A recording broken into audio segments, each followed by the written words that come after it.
ध्रुवीय क्षेत्रों के बंदरगाह गर्म धाराओं के कारण सर्दियों के दौरान बर्फ से मुक्त रहते हैं। बहुत इजी है, मैंने कल पढ़ाया था आपको। ये जो पोर्ट्स है in polar regions free from किससे, आइस ड्यूरिंग विंटर सीजन कह रहा है। और दूसरा कह रहा है कि एग्जाम्पल है नॉर्थ अटलांटिक करंट और Labrador current cold ocean current के। क्या ये सही बात है? तो आपको आंसर देना है कौन सा सही है। यहां पर हमेशा ही फोकस करेंगे कि वो करेक्ट है या इनकरेक्ट है। ये ह्यूमन एरर्स हो जाती है इसमें कई बार।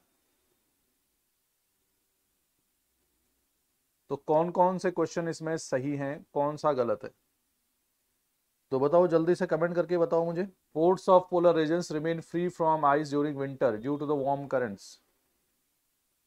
इसमें क्या गलत है? जैसे इसको आप, कुछ लोग कह रहे हैं केवल दो सही है, एक सही गलत है।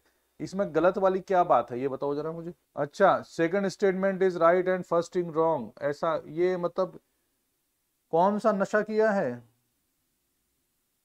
दही ज्यादा खा ली, चाय ज्यादा पी ली, या पानी ज्यादा पी लिया, पोल्यूशन हो गया, किस वजह से ऐसे स्टेटमेंट आ सकते हैं भाई? कल भी मैंने आपको पढ़ाया था ये कि जब भी नॉर्थ अटलांटिक ड्रिफ्ट या कोई ओशन करंट, नॉर्वे की बात हमने की थी ना कल, कि नॉर्वे पोलर रीजन के आसपास है, तो इस एरिया में यहाँ पर गर्म जलधारा चले जाती तो आइस को बनने नहीं देती है। आइस बनने से मतलब पानी ही बनता है, आइस नहीं बनती है, क्योंकि टेम्परेचर बढ़ जाता है। तो यहाँ से जब ओशन करंट पोल्स की ओर जाएंगी तो वहां के आइस को क्या कर देंगी, मेल्ट कर देंगी, और इस वजह से आइस बन ही नहीं पाती है। तो कल ये सवाल किया था हमने, उसी का दूसरा ऑप्शन सेम चीज है, भावनाएं सेम है उसकी, बस क्वेश्चन अलग है। तो ये वेस्टर्न यूरोप इसका सबसे ज्यादा फायदा उठाता है, मैंने कल बताया था आपको। तो पहला स्टेटमेंट सही है। और नॉर्थ अटलांटिक ड्रिफ्ट ये वार्म ओशन करंट होती है, अभी भी मैंने बताया, कल भी बताया था। और लेब्राडोर कोल्ड होती है। तो ये वार्म है, ये कोल्ड है, तो वार्म को कोल्ड लिख दे रहा है, तो दूसरा गलत हो जाएगा। नहीं होगा ऐसा? ये नशा किस चीज का है? ये नशा है उसका, क्या कहेंगे उसको, मतलब मजा आ रहा है इसलिए नशा है बस। अगर यही चीज एग्जाम में गलत हो जाएगी तो क्या हो जाएगा, अनर्थ हो जाएगा। ऐसे सवाल अगर इजी वाले क्वेश्चन अगर एग्जाम में गलत हो गए तो ये फेल होने के लिए किसी की बद्दुआओं की जरूरत नहीं पड़ती है, कभी भी ध्यान रखना। या पुराने जन्म में तुम गलत काम किए थे, तुमने इस बार फेल हो गया, ऐसा बिल्कुल नहीं होता है। ठीक है ना? तो ये सब ह्यूमन एरर से होता है। तो इसको कहते हैं, अगर आपको आता है फिर भी आपने गलत लगा दिया तो ऐसी गलती ना हो, इसका ध्यान रखिए। महासागरी, दूसरा सवाल है, महासागरी धाराओं से संबंधित निम्नलिखित कथनों पर विचार कीजिए। ये कह रहा है कि जो गर्म धाराओं के ऊपर बहने वाली हवा है वो भारी वर्षा लाती है। Winds blowing over warm currents bring heavy rainfall. हालांकि ये टॉपिक मैंने थोड़ा सा आपको कम नहीं पढ़ाया है पहले, लेकिन कोई बात नहीं, कल परसों से हम क्लाइमेट स्टार्ट करेंगे तो और समझ में आ जाएगा। और दूसरा कह रहा है कि ये ठंडी महासागरी धाराएं तटीय मरुस्थलों के निर्माण को पीछे छोड़ देती हैं। पीछे छोड़ देती हैं, गलत लैंग्वेज है, ये ज्यादा अच्छा आंसर है। Recedes the formation of coastal deserts, मतलब जहां पर भी ठंडी समुद्री जलधाराएं होंगी उस एरिया में मरुस्थलों की संख्या कम होगी, या ठंडी जलधाराएं मरुस्थलों के निर्माण को रोकती हैं। ये इसका स्टेटमेंट है। तो अगर आपने क्लाइमेटोलॉजी थोड़ी बहुत पढ़ी है तो बताओ, नहीं तो मैं इसको आपकी एक्सप्लेन करूंगा। अच्छा सवाल है। नहीं नहीं नहीं नहीं, ये बिल्कुल गलत बात है। रिवीजन ना करने का नशा नहीं है ये। रिवीजन की एक लिमिट होती है, हमेशा ध्यान दिया करो। रिवीजन को हमेशा दोष मत दिया करो। अगर आप हमेशा ही रिवीजन पे भरोसा करेंगे और कहेंगे कि हमें इसलिए नहीं आया कि हमने रिवीजन नहीं किया, बिल्कुल गलत बात है। हर चीज का रिवीजन नहीं होता। जैसे हवा ऊपर उठेगी तो बारिश ही करेगी, तो इसमें रिवीजन कैसे होगा? रिवीजन ठीक है, रिवीजन से हम ज्यादा शार्प होते, लेकिन हम कितनी बार रिवीजन कर सकते हैं? मान लो हमने रिवीजन किया फिर हम भूल गए, फिर रिवीजन किया फिर भूल गए, कभी ना कभी तो एग्जाम आएगा ना एक दिन, तो उस दिन क्या होगा? इसलिए रिवीजन को ज्यादा दोष नहीं देना है। कोशिश करनी है कि हम कंसेप्ट को एक बार बहुत अच्छे से समझ लें, और उसके बाद जहां भी हमें ऑप्शन दिखे थोड़ा बहुत हम सही निशाना मार लें उस पर। हाँ, रिविजन जरूरी है, मैं ये नहीं कह रहा, लेकिन रिविजन होगा प्रॉपर तभी पास होंगे ऐसा नहीं है। क्योंकि रिवीजन होगा फिर भूलेंगे, फिर रिवीजन होगा, फिर रिवीजन, फिर भूलना, फिर रिवीजन, एक दिन ये कब खत्म होगा? ठीक है? तो हर चीज का रिवीजन नहीं हो सकता है। कुछ कुछ चीजों का रिवीजन जरूरी है। तो बताओ कौन सा आंसर है? ये आपने आंसर दिया कौन सा, कोई बात नहीं, इस सवाल पे अगर आपने गलत भी आंसर दिया है सही भी आंसर दिया है तो कोई नहीं, क्योंकि आपको पढ़ाया नहीं गया। देखो मैं समझाता हूं आपको क्या कह रहा है। गर्म धाराओं के ऊपर बहने वाली हवाएं भारी वर्षा लाती हैं, मतलब क्या है? ये कह रहा है कि गर्म समुद्री जलधाराएं यानी वार्म ओशन करंट जहां पर भी होंगी उस एरिया में हैवी रेनफॉल होगा, अच्छा खासा रेनफॉल होगा। देखो सिंपल सी बात है, होता क्या है, जैसे इंडिया को ले लो आप, ऐसे में सिंपली समझा देता हूं आपको। जैसे इंडिया है, हम कहते हैं कि ये इक्वेटर है, भारत में मानसून आता है और मानसूनी हवाएं वर्षा करती हैं। तो क्यों करती हैं? नॉर्मली ऐसे मानसून आता है हमारे यहाँ जनरली, साउथ वेस्ट मानसून, यानी हम कहते हैं ना हवा अरेबियन सी से, बे ऑफ बंगाल से भारत में आती। तो ये हवा क्यों बारिश कर रही है? क्यों वो इसलिए बारिश करती है क्योंकि इस हवा ने पानी पिया है। पानी पिया मतलब एवोपोरेशन हुआ है, हवा सी से आएगी तभी तो हवा अपने आप पानी पिएगी, गर्म होगी हवा। पानी गर्म होना जरूरी है, ध्यान रखना, गर्म होगी और गर्म होने के बाद एवोपोरेशन करेगी, हवा पानी पिएगी और जब वो भारत में आएगी तब जाके बारिश करती है, ठीक है। और कोई हवा ऐसी है जनरली जो मान लो तिब्बत से आ रही है, जो मान लो राजस्थान से आ रही है, ऐसे आ रही है, नॉर्थ वेस्ट से आ रही, तो ये हवा कम बारिश करेगी क्योंकि इसने पानी कम पिया है, आम आदमी की लैंग्वेज में। तो हवा का ऐसी जगह से गुजरना जरूरी है जहां से पानी हो या सी की ओर से हो। तो वही केस इस पे लगाओ आप, गर्म धाराओं के ऊपर बहने वाली धाराएं। और दूसरा, जब भी बारिश होती है, बारिश होने के पीछे रीजन ये है कि हवा ऊपर उठनी चाहिए। ये क्यों होती है मैं बताऊंगा क्लाइमेट वाले इसमें क्यों बादल हमेशा ऊपर ही बनते हैं, ऊपर जाके हवा ठंडी हो जाती है और इसकी रिलेटिव ह्यूमिडिटी, सापेक्षिक आर्द्रता 100% हो जाती है। उस पर नहीं जा रहा मैं, लेकिन जिसको पता है ठीक है। तो हवा के बारिश करने के लिए जरूरी है एक तो एवोपोरेशन होना चाहिए, यानी हवा ने पर्याप्त पानी पिया होना चाहिए कि जैसे हवा यहां पी लेती है। दूसरा, हवा अगल बगल की हवा से गर्म होनी चाहिए, तो गर्म हवा होगी तो वो फैलेगी, फैलने से उसका वॉल्यूम बढ़ेगा और वॉल्यूम बढ़ेगा तो हवा हल्की होकर ऊपर उठेगी। तो हवा का ऊपर उठना भी जरूरी है। तो ऊपर कौन सी उठेगी हवा? क्या ठंडी हवा उठेगी, गर्म हवा उठेगी? गर्म हवा। गर्म चीजें हमेशा फैलती हैं, हवा गैसेस फैलती हैं तो हल्की होने के बाद ऊपर उठती हैं। तो हवा का गर्म होना जरूरी है, यानी गर्म हवा ऊपर उठेगी, और दूसरा हवा का पानी पीना जरूरी है, इसलिए बारिश होगी, बादल बनेंगे। अब ये दोनों ही कंडीशन इस पर लागू होती कि नहीं लागू? गर्म जलधारा, यानी गर्म जलधारा का मतलब हुआ कि ऐसा पानी जो अगल बगल के पानी से ज्यादा गर्म है, तो उसके ऊपर जब हवा टच होगी तो और ज्यादा गर्म हो जाएगी। और हवा गर्म है तो पानी पिएगी, तो पानी भी हवा ने पी लिया क्योंकि वार्म समुद्र से होके जा रही है, और ऐसे सी से होके जा रही जो गर्म है अपने अगल बगल से, है ना, रिलेटिवली वार्म है। तो ऐसी हवा कहां उठेगी? गर्म होके ऊपर उठेगी। तो गर्म जलधाराओं के ऊपर उठने वाली धाराएं वर्षा लाती है। बिल्कुल सही स्टेटमेंट है। क्या इतनी बात सभी को समझ में आई? ठीक है।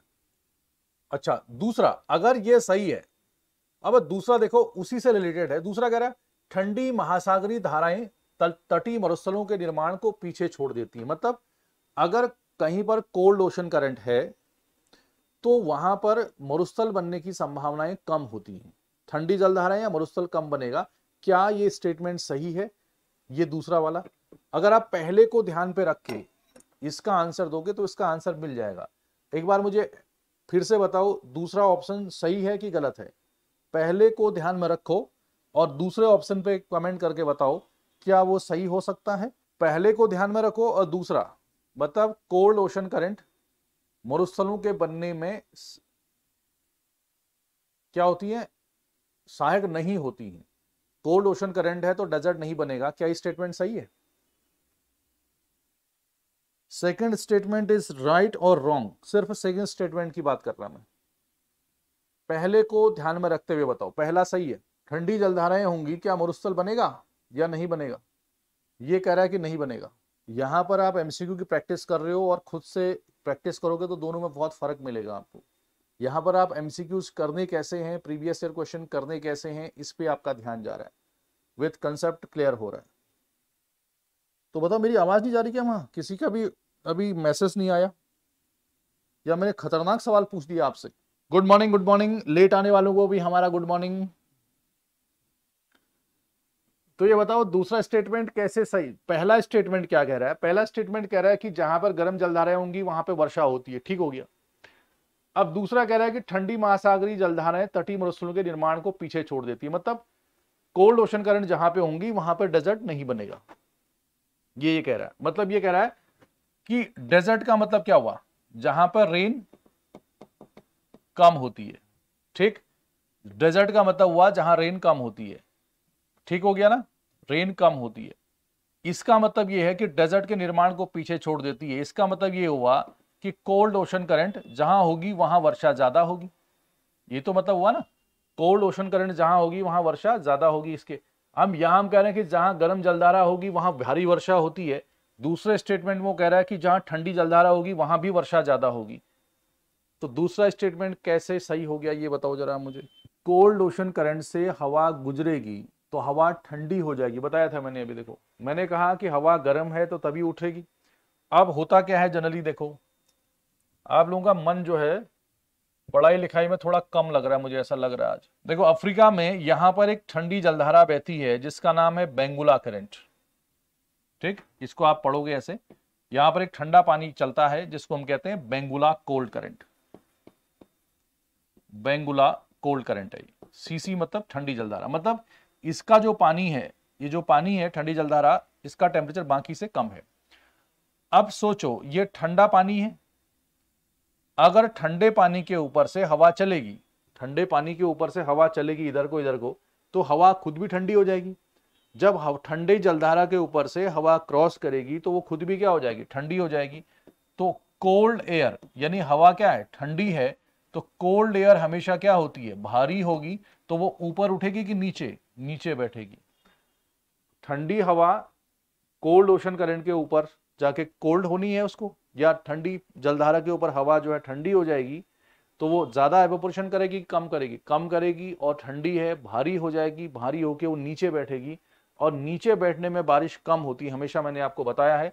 जब भी हवा गर्म होगी तो वो ऊपर उठेगी, तभी तो वो बादल बादल बनाएगी, कंडेंसेशन होगा। अगली क्लास में पढ़ाऊंगा कैसे बारिश होती है जब एमसीक्यूज आएंगे उसके। तो फिलहाल इतना समझो, आप बादल ऊपर ही बनते हैं। अभी बताया था गर्म हवाएं ऊपर उठती हैं, पानी पीती हैं, बारिश करती हैं। ठंडी हवा उसका उल्टा हो गई। तो ठंडी हवाएं जब या ठंडी जलधारा के ऊपर से जाएगी तो इसके आसपास एक डेजर्ट बनता है जिसको हम नामिब डेजर्ट कहते हैं। इसके बगल में एक डेजर्ट है Kalahari desert, Namib and Kalahari, Botswana में। तो ये डेजर्ट्स मिलेगा यहाँ पे। तो ठंडी जलधाराएं अगर वेस्ट ऑफ कॉन्टिनेंट्स होंगी, जैसे कनारी एक ठंडी जलधारा है, इसके बगल में यहाँ पे सहारा डेजर्ट है, सहारा मरुस्थल अफ्रीका में। तो जहां भी वेस्ट ऑफ कॉन्टिनेंट्स आपको ठंडी जलधाराएं मिलेंगी तो वो बारिश को कम कर देंगी, बारिश कम करेंगी तो डेजर्ट बनेगा। तो कैसे कैसे आंसर आप दे रहे हो, मतलब समझ रहे हो, तभी तो ये देश बेहोश चल रहा है आज की डेट में। ठंडी जलधारा, वेस्ट ऑफ कॉन्टिनेंट ठंडी जलधारा, वेस्ट ऑफ कॉन्टिनेंट ठंडी जलधारा इन ट्रॉपिकल जोन और सब ट्रॉपिकल जोन गर्म क्षेत्रों में। तो desert, desert. Peru cold current, desert, Atacama desert. California cold current, यहाँ पे मुजेब और सोनोरन डेजर्ट है। तो जहां जहां आपको ठंडी जलधाराएं पश्चिम में मिलेंगी महाद्वीपों के जनरली, वहां वहां बारिश कम होगी और डेजर्ट को वो बढ़ावा देगी। एक ही यही रीजन नहीं है डेजर्ट पड़ने का, और भी रीजन हो सकते हैं, फिलहाल ये।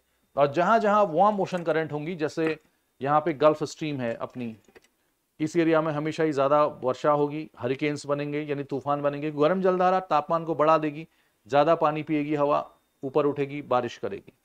जैसे क्यूरोसिवो करंट इस एरिया में बहती है तो ज्यादा बारिश होती है अपने चाइना जापान सी में। ठीक है, तो आंसर क्या होगा इसका, सेकंड गलत है और पहला सही है। तो ये आंसर होगा इसका। थोड़ा सा ध्यान लगाओ, दिमाग लगाओ, दिमाग लगाना बड़ा जरूरी है। नेक्स्ट, अगला सवाल बताओ। जिन क्षेत्रों में गर्म और ठंडी जलधाराएं मिलती हैं वे विश्व के सर्वोत्तम मछली पकड़ने के मैदान प्रदान करते हैं। अब जैसे ये सवाल है, इस सवाल का आंसर अगर आपको नहीं भी पता है तो आपकी कोई गलती नहीं है, उस पर कोई गलती नहीं है, क्योंकि वो मैंने बताया ही नहीं है। लेकिन जब मैंने बता दिया तो उसके बाद आंसर आना चाहिए ना तुरंत। ठीक है, आप सही गलत लगाओ।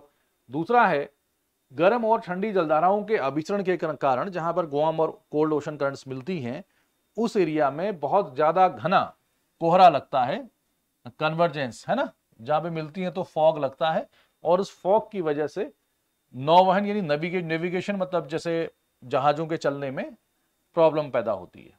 क्या ये स्टेटमेंट दोनों सही है या फिर कौन सा सही है ये बताना है आपको। ठीक है, ये आंसर बिल्कुल सही है आपका, नंबर 3 का C answer, very good answer. देखो कैसे, जिन क्षेत्रों में गर्म और ठंडी जलधाराएं मिलती हैं वो विश्व के सर्वोत्तम मछली पकड़ने के स्थान होते हैं। देखो होता क्या है ना, जो कोल्ड ओशन करंट होती है और जो वार्म ओशन करंट होती है, जहां पर ये आपस में मिलती हैं, वहां पर अक्सर न्यूट्रिशंस, मतलब जिसको हम कहते हैं प्लैंक्टन्स, जो मछलियों के खाने के काम आते हैं, छोटे छोटे होते हैं जू प्लैंक्टन, तो वो बहुत ज्यादा पैदा होता है।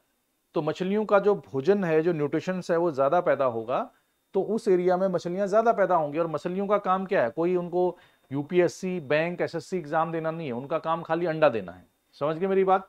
तो इसलिए जहां पर भी cold and warm ocean current आप देखोगे, या जहां पर कोल्ड ओशन करंट आएगी, कोल्ड ओशन करंट का मतलब होता है समुद्र के नीचे वाले हिस्से का पानी ऊपर की ओर जाना, ऊपर का पानी हट जाना, नीचे वाले का ऊपर आ जाना, उसको बोलते हैं अपवेलिंग कहते हैं, ड्यू टू द अपवेलिंग। तो कोल्ड ओशन करंट उसमें पैदा हो जाएगी। ठीक है, तो जैसे पेरू के पास ले लो, आप जापान के पास ले लो, आप अमेरिका में ले लो, आप जहां भी कोल्ड ओशन करंट आपको थोड़ा सा मिलेगी, कोल्ड एंड वार्म का आपस में कन्वर्जेंस होगा, वहां पर आपको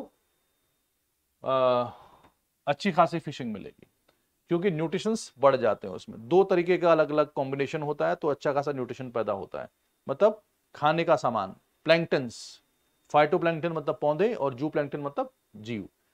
दूसरा है, जहां पर cold and warm ocean current मिलती है वहां पर कोहरा लगता है, और जिसकी वजह से डेंस फॉग की वजह से नेविगेशन को खतरा होता है। ये स्टेटमेंट भी सही है। देखो होता क्या है, जैसे मान लो ये गर्म पानी है ना, वार्म ओशन करंट है, और यहां से कोल्ड ओशन करंट आ रही है, ये वाली कैसी है, कोल्ड। अब गर्म पानी के ऊपर, ये जो गर्म पानी है, गर्म पानी के ऊपर की जो हवा है, मान लो ये हवा है क्रॉस वाली, ये गर्म होगी, और ठंडी वाली के ऊपर की हवा क्या होगी, ठंडी होगी। जब वार्म ओशन करंट, तो वार्म ओशन करंट है, उसके ऊपर हवा जा रही है, तो जो हवा है वो उन क्वालिटीज को अडॉप्ट कर लेगी जो इस पानी में है, मतलब उसकी ह्यूमिडिटी, उसका मॉइस्चर सब अडॉप्ट कर लेगा। तो ये गर्म पानी और ये कैसा हो गया, कोल्ड पानी, ये गर्म हवा और ये कोल्ड एयर, कोल्ड। अब दोनों जब मिलेंगी तो खासियत क्या होगी, ठंडी हवा की खासियत होगी वो हमेशा नीचे बैठेगी क्योंकि वो भारी है, गर्म हवा की हमेशा खासियत होगी वो ऊपर उठेगी। पता है आपको, गर्म चीजें फैलती हैं तो इसलिए वो ऊपर उठेंगी, ठंडी चीजें सिकुड़ती हैं तो नीचे बैठेंगी। तो ये हाथ मान लो मेरा ठंडे वाला है, ये गर्म है, तो गर्म हवा ऊपर और ठंडी हवा नीचे।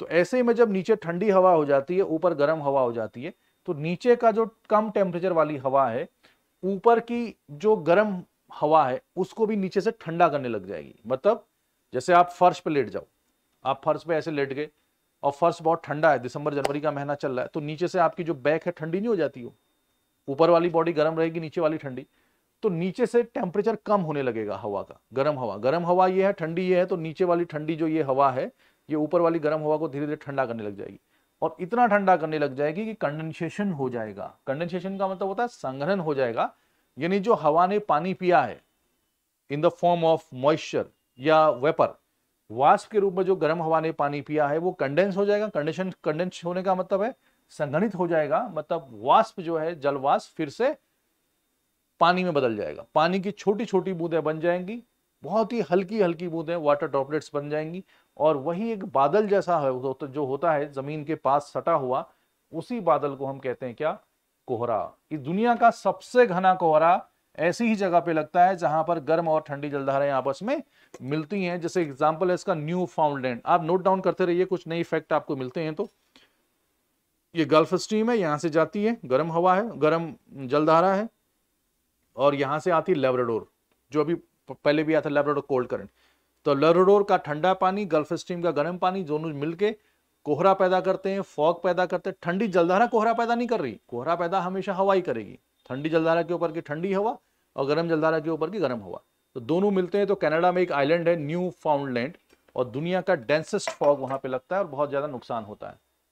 तो आंसर आपने बिल्कुल सही दिया, फर्स्ट एंड सेकंड। ठीक है, सही आंसर है, वेरी गुड। अब आप आगे बढ़ो, ये कल वाली सैलिनिटी से सवाल है हमारा, तो इस पे आप बढ़ो आगे।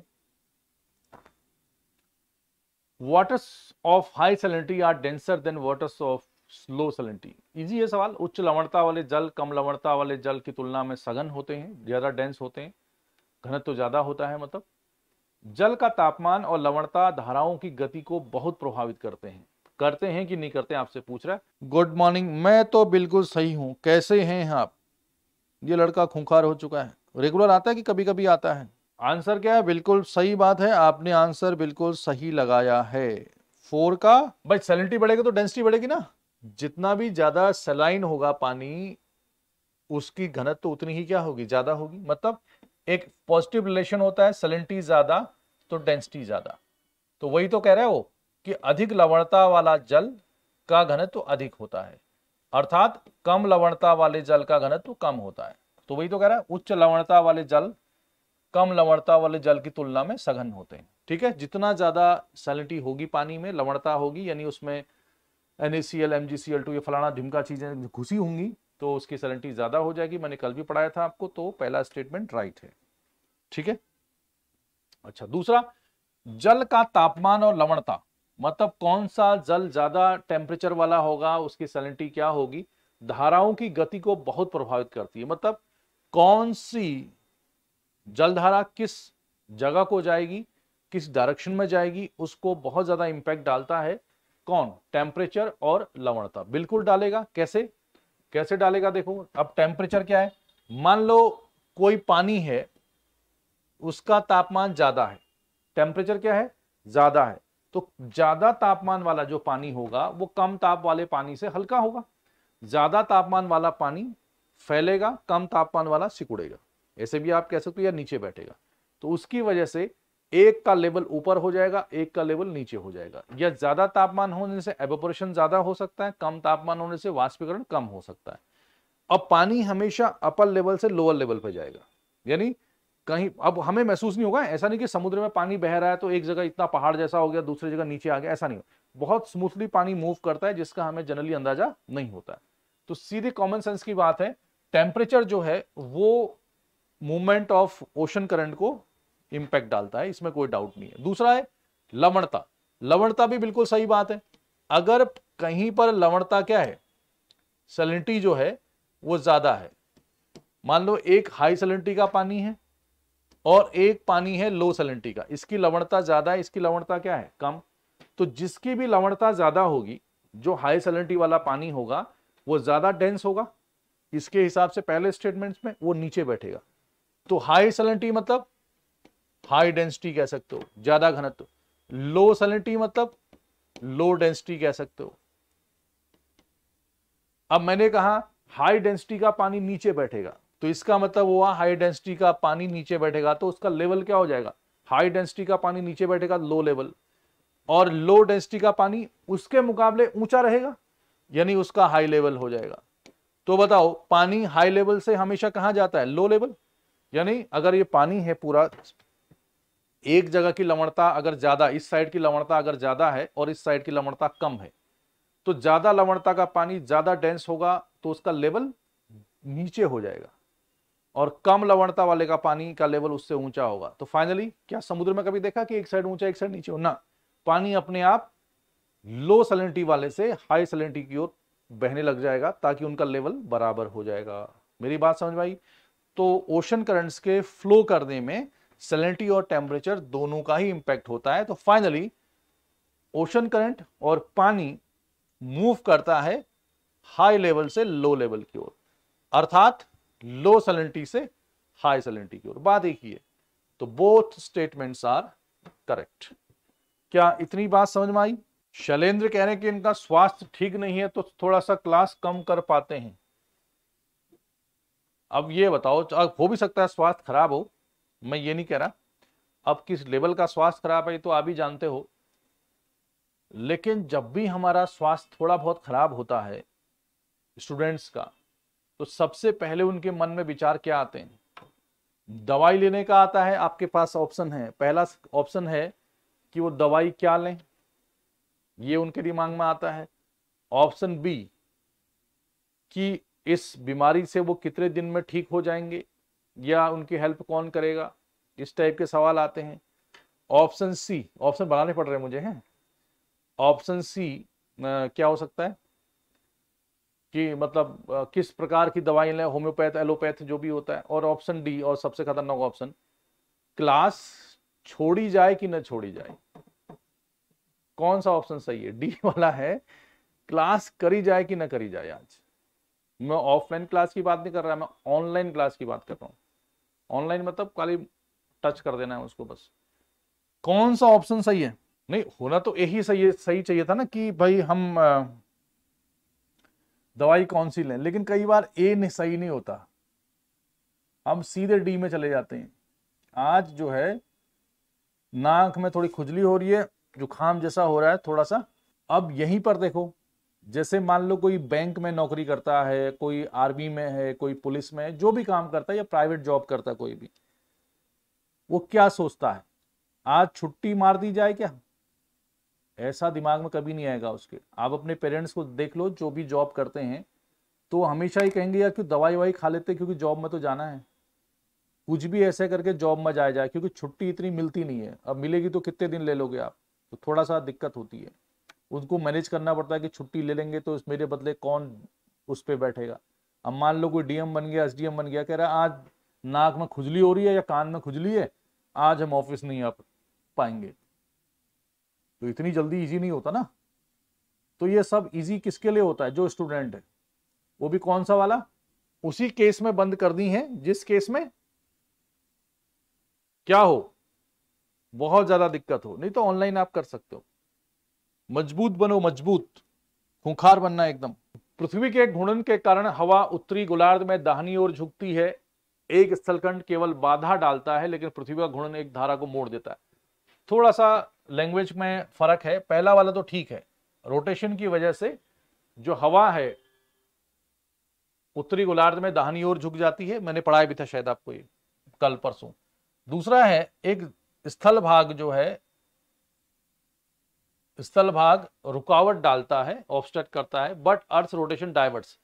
कह रहा है कि स्थल भाग किस पे, हवा में या पानी में को क्या करता है? बाधा डालता है, केवल केवल रोकता है, जबकि अर्थ का घूर्णन एक धारा को मोड़ देता है, या तो दाईं ओर या बाईं ओर। मोड़ना मतलब डिफ्लेक्ट कर देता है, और वो ऑब्स्ट्रक्ट करता है।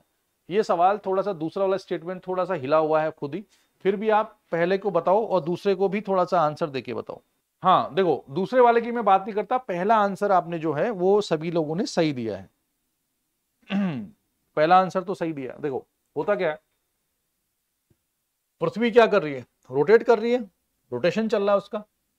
तो रोटेशन की वजह से मैंने आपसे कहा था कि नॉर्दर्न हेमिस्फीयर में, उत्तरी गोलार्ध में, कोई भी ऑब्जेक्ट, चाहे हवा हो, पानी हो, कुछ भी हो, जब भी वो जहां को जाना चाहेगा, मान लो इधर को जा रहा हो ऐसे, तो उसका राइट हैंड ये है, तो अपनी दाईं ओर मुड़ जाएगा। अगर कोई ऑब्जेक्ट इक्वेटर है, ये विश्व रेखा से नॉर्थ में अगर ऐसे आ रहा है, तो अपने दाईं ओर मुड़ जाएगा, तो इसका दायां इधर को हो जाएगा। जैसे मैं आपकी ओर आ रहा हूं तो मेरा दायां इधर को है, अगर मैं ऐसे जा रहा हूं तो मेरा दायां इधर को हो जाएगा। वैसे ही सदर्न हेमिस्फीयर में हवा जहां भी जा रही है बाईं ओर मुड़ जाएगी इधर को, और ये इधर आ रहा है तो ये दाईं ओर मुड़ जाए, बाईं ओर मुड़ जाएगी। तो बिल्कुल सही आंसर है, पृथ्वी के घूर्णन के कारण, क्योंकि रोटेशन की स्पीड हर जगह अलग अलग होती है, इस वजह से दाईं ओर झुक जाती है। इसमें कोई वो नहीं है। अच्छा, दूसरा है, स्थलखंड केवल बाधा डालता है, लेकिन एक घूर्णन, कोई नॉर्मल सवाल है, ऐसे सवाल एग्जाम में नहीं आएगा आपका, मतलब फिर भी आ गया तो ठीक है। ये तो बिल्कुल ठीक है कि अर्थ की जो रोटेशन है वो डाइवर्ट कर देती है करंट्स को, या तो दाईं ओर या बाईं ओर मोड़ देती है, ये सही है। लेकिन अर्थ लैंडमास केवल बाधा डालता है, ऐसा नहीं है। बाधा डालने का मतलब है कि रोक देता है उसको, डाइवर्ट नहीं करता। केवल वर्ड है ना, तो केवल वाले ज्यादातर गलत ही होते हैं आंसर। तो जैसे यहां पर एक ब्राजील का कोस्ट है, ब्राजीलियन कोस्ट, यहां से जब इक्वेटोरियल करंट इससे टकराती है, यानी इक्वेटर के पास से पानी जब इधर की ओर मूव करता है, तो ब्राजील के कोस्ट से क्या करता है? टकराती है, यानी एक लैंडमास से टकराती है। तो लैंडमास से टकराने के बाद क्या करंट बेहोश हो जाती? नहीं, बेहोश मतलब वहीं थोड़ी रुक जाएगी वो, रुक जाओ ऐसा नहीं। उसका पानी या तो दाईं ओर चला जाएगा या बाईं ओर, तो नीचे की ओर, इधर की ओर वो चला जाता है, साउथ की ओर। इसको ब्राजीलियन करंट कहते हैं। तो उसने पानी का जो बहाव पहले इधर को था उसको डाइवर्ट कर दिया। तो ऑब्स्ट्रक्ट करती है बट ऑल्सो डाइवर्ट भी करती है। इसलिए आप कह सकते हो कि इसका आंसर जो है ए होगा। ठीक है, आपने आंसर ये गलत भी दिया तो कोई बात नहीं, ये भी आंसर ये गलत ही है वैसे। अगर आपने इसको सही भी कहा तो कोई बात नहीं, मुझे इससे मतलब नहीं है। आपने ये वाला आंसर सही दिया, इसलिए आप बधाई के पात्र हो। आगे बढ़िए, छठा सवाल। 6th question. तो बताओ फिर छठे सवाल में क्या है। The gulf stream originate in the gulf of Mexico. Gulf stream gulf of Mexico से पैदा होती है और पूर्व की ओर जाती है उत्तरी अमेरिका के पूर्वी तट की ओर। क्या स्टेटमेंट सही है? दूसरा स्टेटमेंट है फ्लोरिडा जलधारा। फ्लोरिडा जलधारा जो है उत्तरी विषुवत धारा के उत्तर में स्थित है, उत्तर की ओर विस्तार है। तीसरा है पश्चिमी हवाओं के प्रभाव और पृथ्वी के घूमने के कारण धारा पूर्व की ओर विक्षेपित हो जाती है। खाड़ी धारा मतलब गल्फ स्ट्रीम वेस्टर्न या वेस्टर्ली विंड्स की वजह से ईस्ट की ओर डिफ्लेक्ट हो जाती है। और नंबर 4 है दक्षिण की ओर बहने वाली कैनरी करंट अंततः फ्लोरिडा जलधारा के साथ विलीन हो जाती। ये सवाल थोड़ा सा टफ है, जिसने ओशन करंट करी होंगी तो उसको पता होगा ये, और अगर आपने नहीं भी कही है तो आप ऐसे मुझे आंसर दे सकते हो कि ए स्टेटमेंट सही है या बी सही है। ठीक है, आप ऐसे भी बोल सकते। कुछ लोग ए कह रहे हैं, कुछ लोग डी कह रहे हैं, कुछ लोग बी कह रहे हैं, तो आंसर क्या होगा? ये है आपकी गल्फ स्ट्रीम। यहाँ पे जो यूएस है, यूएस के ईस्टर्न कोस्ट पे यहाँ पे जो जलधारा चलती है बहुत ही फेमस है। स्ट्रीम मतलब बहुत ही ज्यादा पावरफुल। गल्फ स्ट्रीम ये है गल्फ ऑफ मैक्सिको। तो गल्फ ऑफ मैक्सिको से क्या है कि खाड़ी से इधर की ओर जाती है, बिल्कुल सही बात है, ऐसे जाती है पूर्वी तट के साथ, उत्तरी अमेरिका के पूर्वी तट के साथ उत्तर दिशा में चलती है। ऐसे चल रही ना, तो उत्तर दिशा में चलती है। ठीक है, statement 1 is correct. Second, Florida जलधारा उत्तरी विषुवत रेखा धारा के उत्तर की ओर विस्तार है। मतलब यहां पर जो है ये इक्वेटोरियल करंट है। इक्वेटर के पास जो पानी बहता है उसको इक्वेटोरियल या विषुवत रेखी जलधारा कहेंगे। फिर यहाँ पर ये ब्राजील के तट से या फिर ये जो साउथ अमेरिका के कोस्ट से टकराती है, ऐसे कैरिबियन में चले जाती है, और फिर यहाँ पर जाके इसको हम फ्लोरिडा की जलधारा कहते हैं। फ्लोरिडा एक स्टेट है यूएस का, तो फ्लोरिडा जलधारा इसका नाम है। यहाँ पे जब आप मैप देखोगे, एटलस देखोगे या आप बुक्स पढ़ोगे तो वहां पर आपको मिलेगा। तो सेकंड इज ऑल्सो करेक्ट।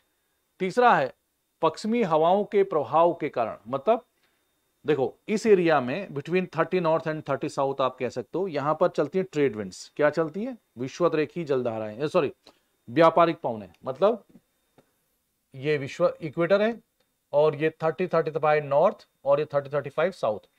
इस एरिया में अगर आप देखोगे तो ऐसी हवाएं चलेंगी, इसको हम क्लाइमेटोलॉजी में पढ़ेंगे, इसको हम कहते हैं व्यापारिक पवनें।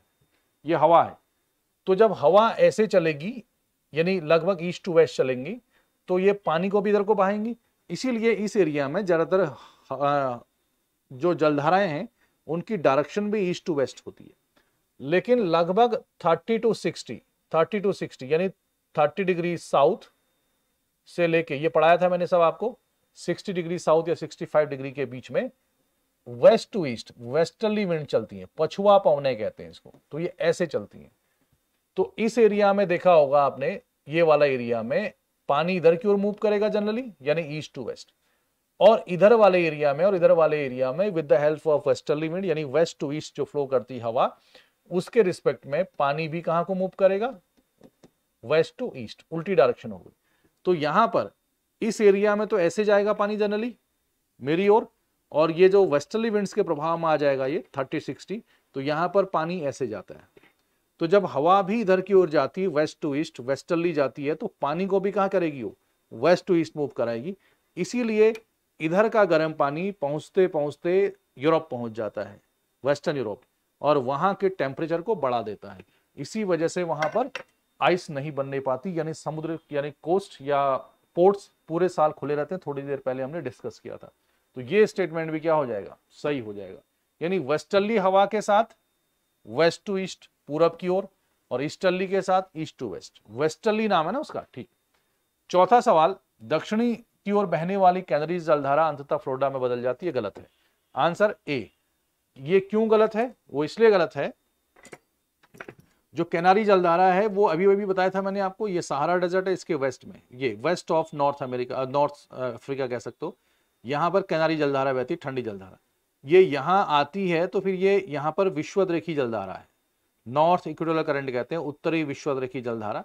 तो कैनारी फिर नॉर्थ इक्वेटोरियल करंट, फ्लोरिडा तो यहाँ है, यहाँ और यहाँ विलीन कैसे हो जाएगा, तो काफी लंबा एरिया, ये नॉर्थ इक्वेटोरियल करंट होगा। तो ये स्टेटमेंट गलत है, जब आप मैप में देखोगे तो आपको पता लग जाएगा इसका। तो आंसर क्या होगा आपका 1 2 3, तो आंसर इज ए। ठीक है, तो आपने आंसर सही दिया, कोई बात नहीं, अच्छी बात है, जहां तक याद हो वहां तक ठीक है। मैप देखोगे ना आप तो कैनरीज और ये फ्लोरिडा बहुत दूर दूर मिलेंगे आपको, कैनरीज के जस्ट नीचे आपको नॉर्थ इक्वेटोरियल करंट मिलेगी, उत्तरी विषुवत जलधारा, न कि फ्लोरिडा। आगे बढ़े, ये भी उसी से है, अगर आपके पास मैप हो एटलस में तो आप वहां भी देख सकते हो, या कोई भी मैप आपकी बुक में करंट से रिलेटेड। लेब्राडोर जलधारा बैफिन बे और डेविस जलडमरू मध्य से निकलती है और अंत में खाड़ी जलधारा से मिल जाती, खाड़ी मतलब गल्फ स्ट्रीम। ये सवाल आपको आना चाहिए वैसे, पहला वाला लेब्राडोर करंट, क्योंकि मैंने बता दिया कहां पर। वो कह रहा है कि जो लेब्राडोर करंट है वो बैफिन बे और डेविस स्ट्रेट से पैदा होती है और गल्फ स्ट्रीम में मर्ज हो जाती है। ये स्टेटमेंट सही है गलत है, अभी मैंने थोड़ी देर पहले बताया था आपको। दूसरा सवाल है, इर्मिंगर जलधारा आइसलैंड और ग्रीनलैंड के बीच बहती है और अभिसरण के बिंदु पर उत्तरी अटलांटिक बहाव को ठंडा करती है। नॉर्थ अटलांटिक ड्रिफ्ट से जब मिलती है तो उसके बहाव को ठंडा कर देती है और ग्रीनलैंड और आइसलैंड के बीच में बहती है। तीसरा है बेंगुला धारा, जिसका नाम भी मैंने अभी आपसे कहा था, दक्षिणी अफ्रीका के पश्चिमी तट के साथ साथ दक्षिण से उत्तर की ओर बहती है। क्या स्टेटमेंट सही है? ये तीनों का जिक्र मैंने किया था, अगर आप चाहें तो इसको सॉल्व कर सकते हैं। हाँ, कुछ लोग कह रहे हैं कि डी होगा, कुछ लोग कह रहे हैं राइट, कुछ लोग कह रहे हैं यस सर। अब यस सर और ओके सर और यस सर का मतलब मैं नहीं समझ पा रहा हूं, मन क्या कह रहा है आपका, कौन सा सही है? क्या लेब्राडोर जलधारा जो है बैफिन बे और डेविस स्ट्रेट से निकलती है और फाइनली गल्फ स्ट्रीम से मिल जाती है? दूसरा है जो इर्मिंगर जलधारा है आइसलैंड और ग्रीनलैंड के बीच से आती है और उत्तरी अटलांटिक ड्रिफ्ट से मिल जाती है। और तीसरा सवाल है बेंगुला जलधारा अफ्रीका के पश्चिमी तट के साथ साथ दक्षिण से उत्तर की ओर बहती है। कौन सा सही है? ऑप्शंस बड़े खतरनाक हैं, इसमें आपको इसमें एक्यूरेट आंसर देना पड़ेगा। विनय कह रहे हैं कि पहला वाला स्टेटमेंट सही है, ये बात भी हो सकती है। दूसरा तीसरा भी सही है, ये भी सही है। देखो इधर शैलेंद्र ने आंसर बिल्कुल सही दिया था, इसका डी वाला आंसर, ऑल द अबव। हाँ गुड, बहुत अच्छी बात है भाई। ये तो पढ़ाया था, नहीं पढ़ाया था अभी मैंने थोड़ी देर पहले मैंने, देखो आप लोग लिख नहीं रहे हो, एक तो मुझे ऐसा लगता है जिसने भी पहले स्टेटमेंट को गलत बोला है इसका मतलब वो राइटिंग में कुछ नहीं कर रहा है, वो बिल्कुल मजा ले रहा है लैपटॉप का या मोबाइल का और बैठा हुआ है रजाई के अंदर। तो खैर नहीं बैठना चाहिए, इतना ठंडा नहीं हुआ है। मैंने थोड़ी देर पहले आपसे क्या कहा था, जब मैंने न्यू फाउंडलैंड पढ़ाया था, आपको याद करो वो दौर, मैंने आपसे कहा था कि उसको नोट कर लो, न्यू फाउंडलैंड को डेंसेस्ट फॉग जहां पे लगता है। मैंने क्या कहा था, गल्फ स्ट्रीम का गर्म पानी, लेब्राडोर का ठंडा पानी आपस में मिलेगा, गर्म और ठंडा पानी, तो फॉग पैदा करेगा, ये बताया था मैंने। क्योंकि ठंडी हवा ऊपर की गर्म हवा को ठंडा कर देगी, कंडेंसेशन हो जाएगा और न्यू फाउंडलैंड में घना कोहरा लगेगा, बताया था ना। मतलब वो दोनों आपस में मिलेंगे, तो मिल तो रहे, क्या कह रहे हैं, लेब्राडोर की ठंडी जलधारा खाड़ी की जलधारा से मिल जाती है। कहां गलत कह रहे हो? अगर आपको नहीं भी पता है बैफिन बे और डेविस जलडमरू मध्य कहां पर है, तब भी तो स्टेटमेंट सही होना चाहिए। एग्जामिनर इतना क्रूर नहीं होता कि वो आधा स्टेटमेंट सही दे आधा गलत दे, जनरली ऐसे सवाल नहीं आते। वो ठीक है, ग्रीनलैंड है कि नहीं ऊपर, यहां पर कौन है, ग्रीनलैंड आपको पता है कि, आपको पता है कि ग्रीनलैंड यहां पर है, बैफिन बे वहीं पर है, उसके डेविस स्ट्रेट भी वहीं पर है, ग्रीनलैंड और बैफिन आइलैंड कनाडा के बीच में, तो यहां पर तो है। ठीक है, एटलस आपके पास होनी चाहिए, कभी भी एमसीक्यूज करते हो आप आजकल। तो आंसर इज राइट। तो पहला आंसर जिसने भी गलत दिया वो बहुत बड़ी गलती तो नहीं आई, लेकिन थोड़ी बहुत गए तो दिन का खाना आप उतना अच्छा ना खाएं, थोड़ा सा ऐसा खाएं जो आपको कम पसंद हो। दूसरा सवाल, इर्मिंगर जलधारा आइसलैंड और ग्रीनलैंड के बीच बहती है और अभिसरण के बिंदु पर उत्तरी अटलांटिक बहाव को ठंडा कर देती है। यह स्टेटमेंट, हालांकि इर्मिंगर मैंने शायद कभी यूज किया हो आज ने उतना, लेकिन गौर से नहीं किया था, कोई बात नहीं, भूल भी गए। तो दूसरे स्टेटमेंट में कोई गलती नहीं है आपकी, इर्मिंगर बिल्कुल सही बात है। ये आइसलैंड है और बगल में कौन है, ग्रीनलैंड, उसके बीच से इर्मिंगर जलधारा कह रहा है क्या के बीच बहती है और अभिसरण के बिंदु पर उत्तरी अटलांटिक बहाव को ठंडा कर देती है। उत्तरी अटलांटिक के बहाव को ठंडा कर देती है। क्या ये स्टेटमेंट सही है? The north Atlantic drift at the point of convergence. दूसरा सवाल, क्या ये गलत है कि सही है, ये आपको बताना है। और तीसरा है, बेंगुला धारा दक्षिण अमेरिका के पश्चिमी तट के साथ साथ, ये सही है कि नहीं है? अभी मैंने पढ़ाया था, दूसरे को छोड़ो, दूसरा क्या है बताएंगे बाद में। अब ये बताओ तीसरा वाला, ये जो बेंगुला जलधारा मैंने कहा था अभी एग्जाम वो भी तो बनाया था, बेंगुला जलधारा अफ्रीका के पश्चिमी तट पर दक्षिण से उत्तर की ओर बहती है, बढ़ाया था ना। ठीक है, तो तीसरा स्टेटमेंट क्या है? सही है। तो एक भी सही है, तीन भी सही है, एक और तीन। डी वाला क्या है? इरमिंगर जलधारा। क्या इरमिंगल जलधारा के बीच बहती है और अभिसरण के बिंदु पर उत्तरी अटलांटिक बहाव को ठंडा कर देती है? क्या ये सही बात है? कौन सा स्टेटमेंट इसमें सही लग रहा है आपको, ये बताओ आप। इरमिंगल जलधारा, देखो इसमें खास क्या है, इरमिंगर जो जलधारा है वो नॉर्थ अटलांटिक ड्रिफ्ट का एक ब्रांच है, उसी की ब्रांच है। तो ये बी वाला सेकंड गलत है इसमें।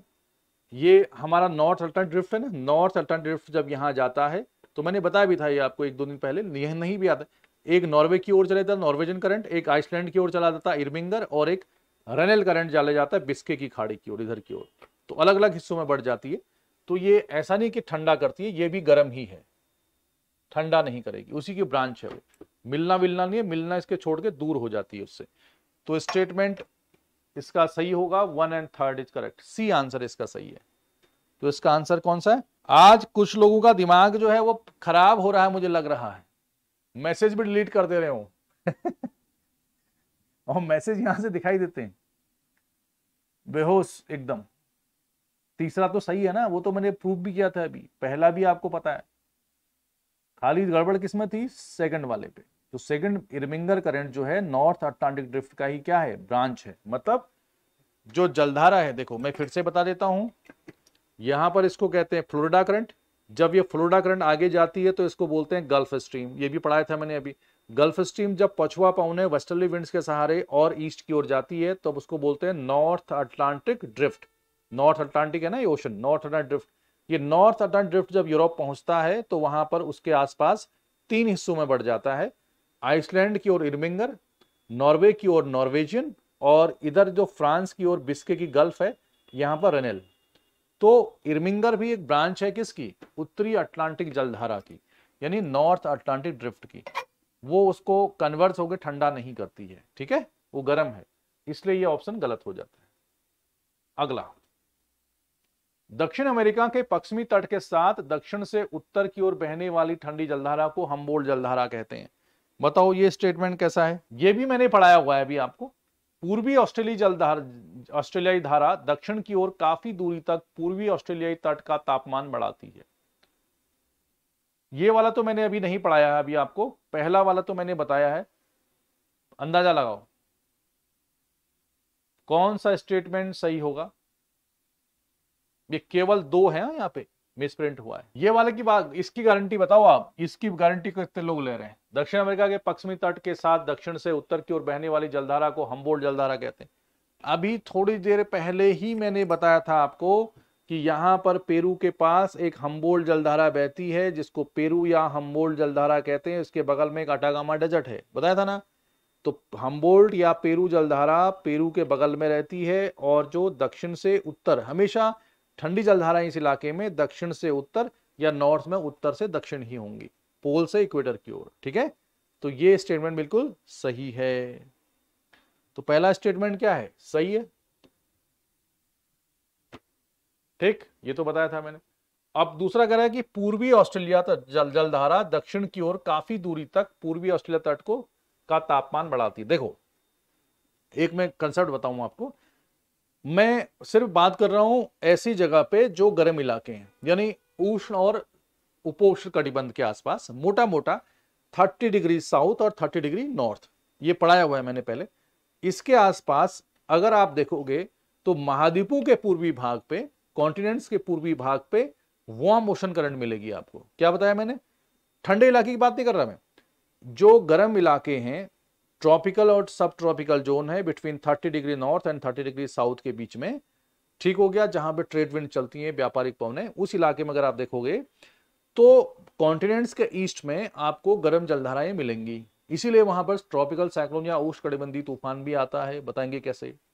तो यहां पर जैसे फ्लोरिडा है, गल्फ स्ट्रीम में गर्म जलधारा मिलेगी, और यहां देख लो आप गर्म जलधाराएं मिलेंगी, इधर भी गर्म जलधाराएं मिलेंगी आपको। ये अफ्रीका है ना, इसके ईस्ट में कह रहा हूं मैं, मेडागास्कर, अगुलहास, ऐसी ऑस्ट्रेलिया के ईस्ट में भी क्या है, गर्म जलधारा मिलेगी, ठीक है। लेकिन इन्हीं इलाकों में महाद्वीपों के पश्चिमी भाग पर, west of continents, always cold ocean current मिलेगी। जैसे ऑस्ट्रेलिया के वेस्ट में वेस्टर्न अफ्रीका ऑस्ट्रेलियन करंट ठंडी है, अफ्रीका के वेस्ट में बेंगुला ठंडी है, अभी पढ़ाया था। साउथ अमेरिका के वेस्ट में अपना पेरू या हम्बोल्ट ठंडी है। नॉर्थ अमेरिका या मैक्सिको और अमेरिका के बीच में वेस्ट में कैलिफोर्निया कोल्ड है। अफ्रीका के वेस्ट में कोल्ड है। अब ये कोल्ड क्यों बनती है, इसके पीछे रीजन मैं बताऊंगा बाद में, फिलहाल आप इतना समझ दो, वेस्ट ऑफ कॉन्टिनेंट्स, महाद्वीपों के पश्चिम में एक ठंडी जलधारा मिलेगी, ठीक हो गया। लेकिन सभी जगह नहीं, जो उष्ण और उपोष्ण कटिबंध है, मतलब 30 नॉर्थ एंड 30 साउथ, मतलब मोटा मोटा गर्म इलाके में, ठीक, उन्हीं ठंडी जलधाराओं से जब कोई हवा चलेगी तो वो ठंडी हो जाएगी, तो डेजर्ट का निर्माण करेगी। ये थोड़ी देर पहले बताया था। इसीलिए यहां पर डेजर्ट मिलेगा आपको, सोनोरन और मुजेब डेजर्ट, इसीलिए यहां पर डेजर्ट मिलेगा। और भी रीजन हो सकते हैं, इसीलिए मतलब ये मतलब वन ऑफ द रीजन।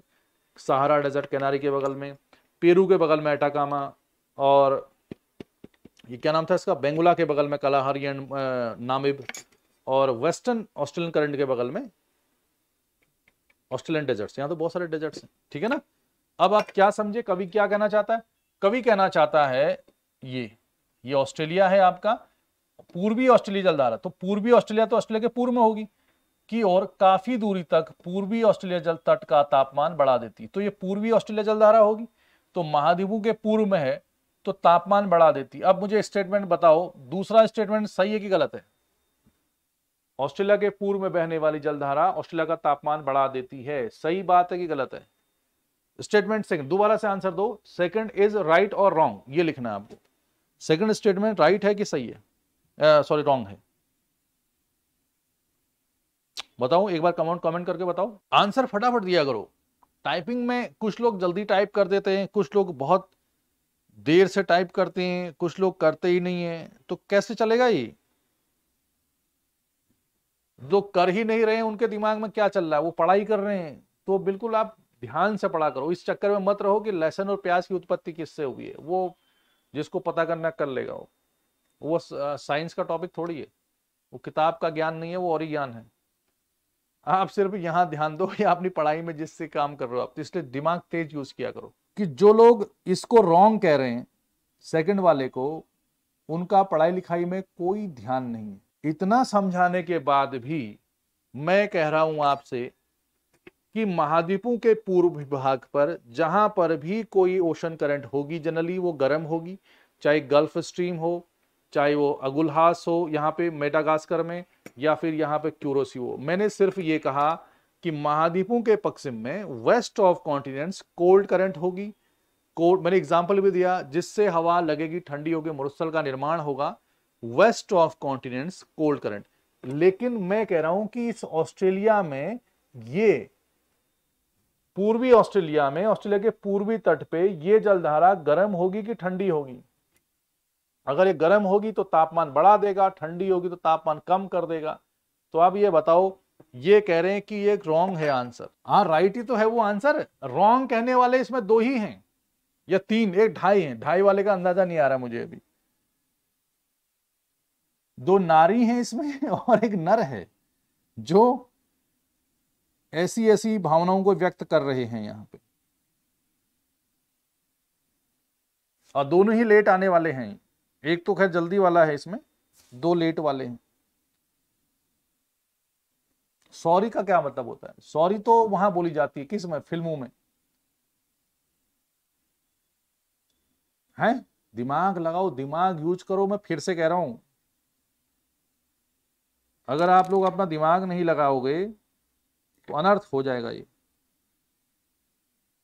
फिर पता चल रहा मैं अगले साल भी किसी यूट्यूब चैनल पे पढ़ा रहा हूं, आप फिर से बैठे हो वैसे ही, नहीं क्या कर रहे हैं, एमसीक्यू कर रहे हैं। बड़ी दिक्कत है। दिमाग लगाओ, खोपड़ी लगाओ। खोपड़ी को इस बात पे ध्यान मत दो कि लहसुन प्याज की उत्पत्ति कैसे हो रही है और क्या हो रहा है समाज में, वहां सोशल मीडिया में क्या चल रहा है, फालतू की बातें। आप सिर्फ इसमें ध्यान दो कि ये कोल्ड ओशन करंट की वजह से डेजर्ट बनेगा कि नहीं बनेगा, वेस्ट ऑफ कॉन्टिनेंट, पूरा कंसेप्ट मैंने बता दिया आपको। लेट नहीं भी आई तो क्या हुआ, सवाल तो खराब हो गया ना, इसलिए कभी कभी हम गड़बड़ कर जाते। Answer C. गुड, चलो कोई बात नहीं, मैं तुमको जगाना चाह रहा हूं, तुम्हारी जो वो है क्षमताएं हैं दिमाग की। अब देखो, जब मोजाम्बिक धारा है, आपको नहीं भी पता मोजाम्बिक की तो कोई बात नहीं, लेकिन जो कंसेप्ट बता दिया उसके बाद तो सही दो। इसका आंसर भी आप जोड़ बोल सकते हो, क्योंकि अभी अभी मैंने जिक्र किया इन सब का। मोजाम्बिक जलधारा अगुलास धारा से जुड़ती है और अफ्रीका के दक्षिणी अग्रभाग तक चले जाती है और अंततः पूर्व की ओर मुड़ जाती है। तो आधा आंसर तो आपको इसको पता होना चाहिए कि सही है कि गलत है। दूसरा है, दूसरे सवाल का भी आंसर आप दे सकते हो, नहीं भी दोगे तब भी काम चल जाएगा। आप ये कह सकते हो कि स्टेटमेंट कौन कौन सा सही है, मैं बता दूंगा इसको। उत्तरी हिंद महासागर में धाराएं उत्तर पूर्व और दक्षिण पश्चिम मानसूनी हवाओं के कारण वर्ष में 2 बार अपनी प्रवाह दिशा बदलती हैं। 9th का सवाल है, बताओ ये सही है कि नहीं है, बताओ। मोजाम्बिक, अभी अभी सुना था ना, मोजाम्बिक जलधारा अगुल्हास जलधारा से जुड़ती है और अफ्रीका के दक्षिणी भाग पर अग्रभाग तक जाती है और अंततः पूर्व की ओर जुड़ जाती है। कितने लोगों को लग रहा है कि ये सही है, ये स्टेटमेंट सही है? लग ही रहा होगा आपको, मैंने अभी भी बताया था आपसे। ये क्या है, अफ्रीका महाद्वीप, मैंने कहा था ये मोजाम्बिक कंट्री है यहाँ पे, तो उसके पास एक, जब इधर की ओर ईस्ट ऑफ कॉन्टिनेंट ध्यान रखना है, तो गर्म जलधारा होगी, इस हिस्से में मोजाम्बिक जलधारा है और वहीं पर अगुल्हास मिल जाती है और फिर ये पछुआ पवनों के सारे पूर्व की ओर मुड़ जाती है, वो ठीक है। आगे स्टेटमेंट नहीं भी पता है आपको तो कोई बात नहीं, लेकिन दोनों स्टेटमेंट अपनी जगह पे सही है। मतलब दोनों जो स्टेटमेंट क्या कहते हैं उसको, पहला दूसरा इसी में सही है, मतलब इसी की बात कर रहा हूं मैं, तो ये स्टेटमेंट सही है। दूसरा है, उत्तरी हिंद महासागर में धाराएं उत्तर पूर्व और दक्षिण पश्चिम मानसूनी हवाओं के कारण वर्ष में 2 बार अपनी प्रवाह दिशा बदलती हैं। क्या ऐसा हो सकता है कि मानसूनी हवाएं समुद्री जलधाराओं की डायरेक्शन को चेंज कर दें? दिमाग लगाओ, ये स्टेटमेंट कितने लोगों को सही लग रहा है? दूसरा वाला, सेकंड स्टेटमेंट इज राइट। और ये सिर्फ आपने नहीं भी पढ़ा तो कोई बात नहीं, लॉजिक लगाओ, ये मैंने बताया हुआ आपको। क्या मानसूनी हवाएं समुद्री जलधाराओं की डायरेक्शन को चेंज कर सकती हैं कि नहीं, ये बताओ, यस और नो। मानसूनी हवाएं समुद्री जलधाराओं की गति उसको चेंज कर सकती हैं या नहीं कर सकती हैं? अब एक लड़का हमारा कह रहा है कि 80% राइट है सर, ये परसेंटेज में चला गया है।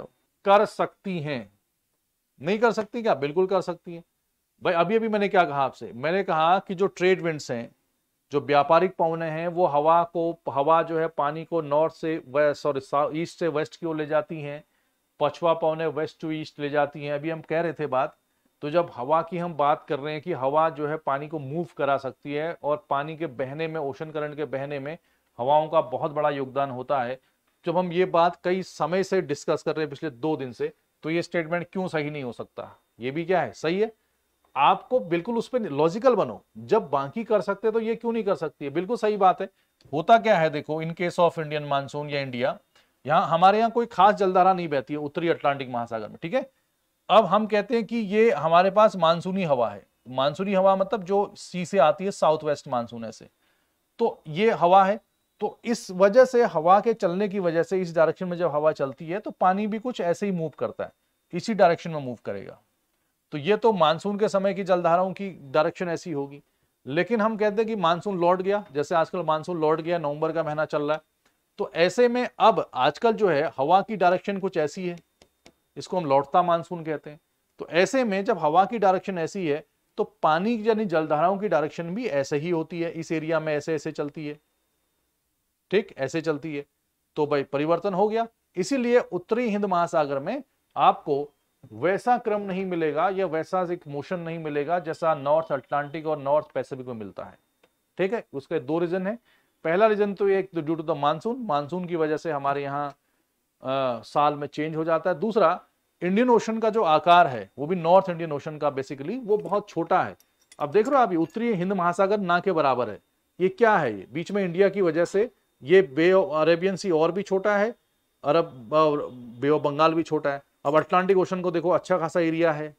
पैसिफिक तो खैर कुछ कहना ही नहीं है, उसका सबसे बड़ा एरिया है, नॉर्थ की बात कर रहा हूं। तो ऐसे में नॉर्थ इंडियन ओशन ना के बराबर है, छोटी मोटी गल्फ या सॉरी बे या अरेबियन सी के नाम से वो जाना जाता है। तो इसलिए उत्तरी हिंद महासागर में वैसा सिस्टम नहीं मिलेगा आपको ओशन करंट्स का जैसा आपको साउथ इंडियन ओशन या फिर नॉर्थ साउथ अटलांटिक ओशन या नॉर्थ साउथ पैसिफिक में मिलेगा। तो कितने रीजन बताए मैंने? 2। कभी सवाल आ सकता है कि कौन सा वो महासागर है जहां पर समुद्री जलधाराओं का वैसा सिस्टम नहीं मिलता है जैसा बाकी ओशंस में मिलता है, नॉर्थ साउथ ईस्ट वेस्ट में। तो आंसर होगा north Indian ocean, due to एक तो स्मॉल एरिया उसका और नॉर्थ की ओर वो क्लोज्ड है, इंडिया आ जाता है, पूरा इंडियन सब कॉन्टिनेंट आ जाता है, और दूसरा मानसून की वजह से। तो आपने बहुत अच्छा आंसर दिया कुछ लोगों ने, दोनों ही स्टेटमेंट इसके क्या हैं? सही हैं। ठीक है, गुड। तो ये आंसर आपका सही हो गया, कर सकती हैं। आगे बढ़े, ये बताओ, अब इस पे गलती मत करना। 10वां सवाल, इसका आंसर मुझे फटाफट दो, बहुत तेजी से आंसर दो। मैं बोल भी नहीं रहा हूं इसको क्योंकि इतना इजी है कि मैं इसको एक्सप्लेन कर चुका हूं पहले। बताओ, इंडियन ओशन की विशेषता वर्तमान परिसंचरण अटलांटिक और प्रशांत महासागरों के समान है। तेजी से पढ़ा करो सवाल, और जब भी आप पढ़ते हो तो उसमें जब आप खुद से क्वेश्चन सॉल्व करोगे तो अंडरलाइन किया करो कि हाँ, जैसे पूछ रहा समान है, इस पे फोकस करना है। दूसरा लिखा है उलटफेर होता है कि नहीं होता है। तो इससे क्या होगा ना, आपका फोकस ज्यादा रहेगा और आप गलतियां कम करोगे।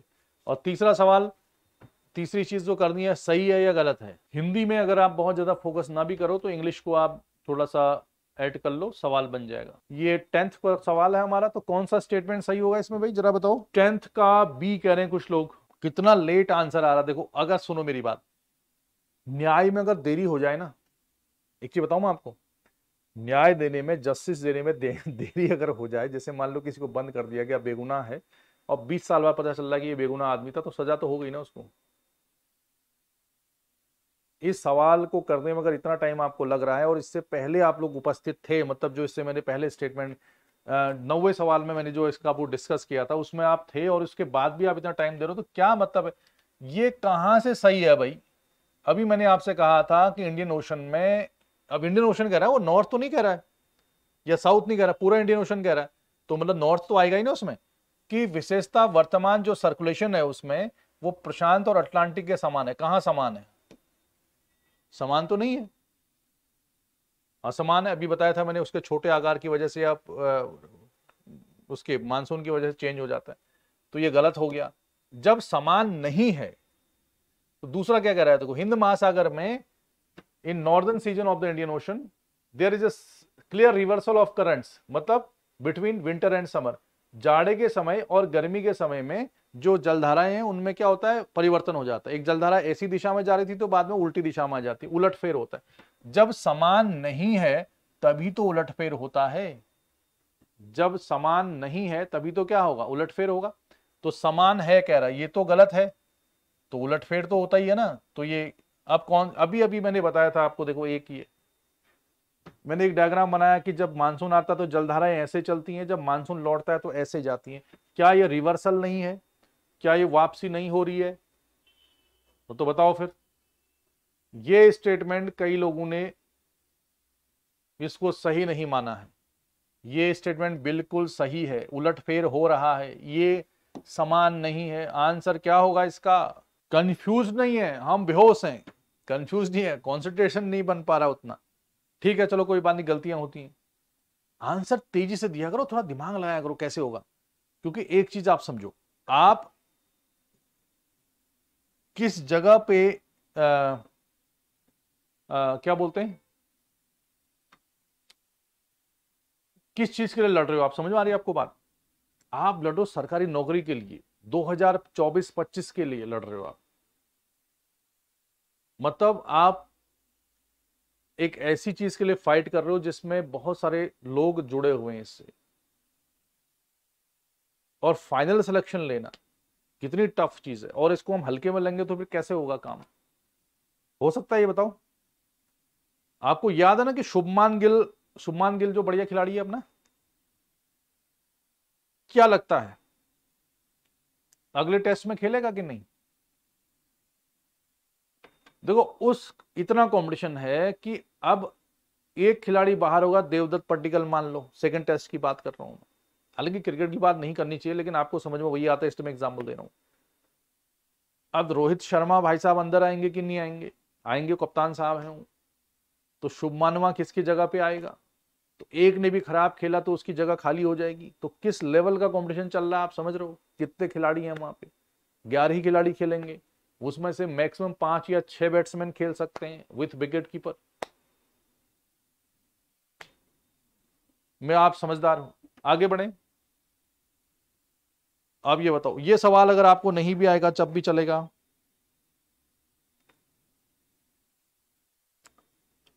प्रति चक्रवात उच्च दबाव वाले क्षेत्र होते हैं जिसके परिणाम स्वरूप सामान्य तौर पर स्थिर सुहावना मौसम होता है, आसमान साफ रहता है।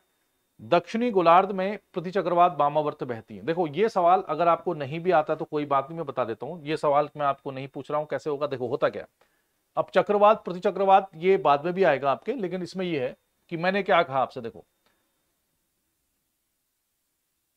प्रति चक्रवात, चक्रवात मतलब जिसको हम कहते हैं साइक्लोन। चक्रवात का मतलब साइक्लोन, चक्रवात का मतलब साइक्लोन, साइक्लोन का मतलब जिसमें तेज हवा और तेज बारिश होती है, ठीक है। अगर मैं उसको एंटी साइक्लोन कर दूं तो उसका उल्टा हो जाएगा। साइक्लोन का मतलब क्या है? साइक्लोन का मतलब जब हमारे पास हम कहते हैं चक्रवात आ गया। इसको मैं सिर्फ आंसर कैसे देते हैं उसके लिए बता रहा हूं, बाकी तो फिर आने वाले सवाल जब एमसीक्यू जाएगा बताएंगे। तो जब भी हम चक्रवात की बात करते हैं तो क्या होता है? साइक्लोन मतलब दिमाग में क्या आता है? तेज हवा चल रही है, तेज बारिश हो रही है, ठीक है। अब प्रति चक्रवात मतलब उसका उल्टा, एंटी साइक्लोन का मतलब क्या होगा? उसका उल्टा। तो तेज हवा तो नहीं चलेगी।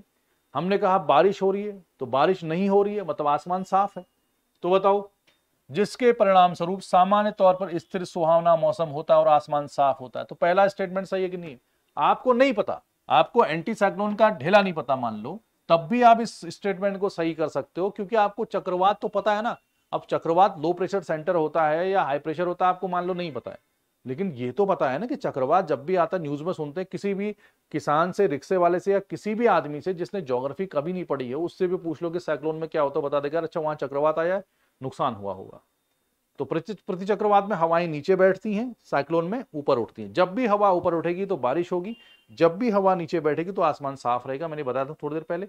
तो इसलिए पहला स्टेटमेंट बिल्कुल सही है। और हवा नीचे बैठेगी तो दबाव को बढ़ा देगी, हाई प्रेशर कर देगी, और जब भी हवा ऊपर उठेगी तो हवा ऊपर उठ जाएगी, हल्की हो जाएगी तो लो प्रेशर कर देगी। दोनों में डिफरेंस है। दक्षिणी गोलार्ध में प्रति चक्रवात वामावर्त बहती है, ये स्टेटमेंट सही है या गलत है? देखो इसके पीछे वही है, rotation of earth, Coriolis force कहते हैं उसको। देखो जब भी हवा क्या बैठेगी? नीचे बैठेगी। मान लो हवा कहां बैठ रही है? नीचे। तो जहां पर वो बैठेगी तो वहां पर दबाव क्या कर देगी? वो ज्यादा कर देगी, और उससे बाहर की ओर प्रेशर कैसा हो जाएगा? Low pressure. मतलब अगर हवा किसी जगह पे बैठती है तो हाई प्रेशर करेगी, उससे बाहर की ओर लो प्रेशर होता जाएगा। और हवा हमेशा ज्यादा से कम की ओर जाती है, यानी हाई प्रेशर से लो प्रेशर की ओर जाएगी। मतलब जो हवाएं हैं एंटी साइक्लोन में, एंटी साइक्लोन है हाँ, ये एंटी साइक्लोन मतलब हवा नीचे बैठ रही है तो हवा हाई से कहां जाती है? हमेशा लो की ओर जाती है ऐसे। तो हवा ऐसे जाएगी। अब मैं पूरा नहीं बता पा रहा हूं इसको, मैं एमसीक्यू में बताऊंगा बाद में, इससे आने वाले सवाल आएंगे इसमें। तो हवा जाएगी ऐसे, हवा बैठेगी और बाहर की ओर जाएगी।